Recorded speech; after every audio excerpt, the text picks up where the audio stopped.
Qu'est-ce que vous ont apporté ces voyages? Qu'est-ce que vous avez retenu des différents pays, par exemple? Alors vraiment une nouvelle philosophie de vie, une ouverture d'esprit aussi, de voir toutes ces cultures qui vivent d'une façon différente que nous et qui peuvent justement être heureux avec beaucoup moins de choses.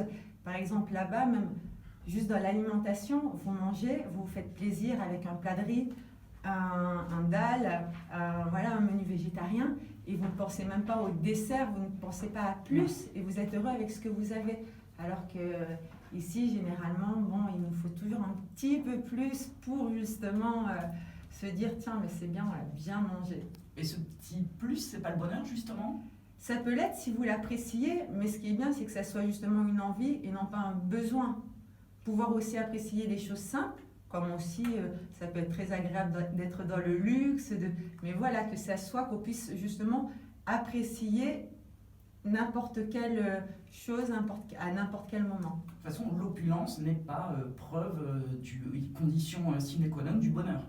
Évidemment, ça on peut le voir malheureusement. Au contraire, les gens souvent qui sont vraiment dans l'opulence, du coup, ils ont moins d'objectifs, ils vont moins apprécier puisque c'est facile en fin de compte.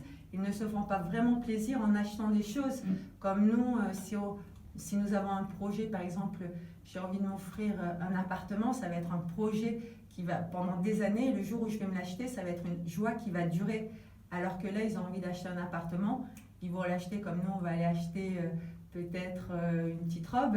Ça va nous faire plaisir la journée, voire la semaine, puis c'est fini. Et quelle différence vous faites entre la joie et le bonheur, justement? Alors la joie, ça va être un moment de joie, alors que le bonheur, c'est continu. C'est-à-dire, c'est continuer justement pour être heureux.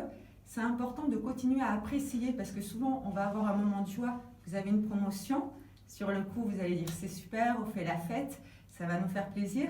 Mais au bout d'un mois ou 2 mois, vous allez retrouver votre train de vie et vous n'êtes plus dans le bonheur puisque ça y est, l'excitation est passée. Vous vous mariez, c'est la même chose. Sur le coup, généralement, vous êtes plus heureux, ça vous fait plaisir, c'est une grosse joie. Puis après, la routine revient. Les embrouilles arrivent, les divorces. Et après, on pleure, on se dit mais pourquoi, voilà, je me suis mariée, j'aurais dû écouter ma mère.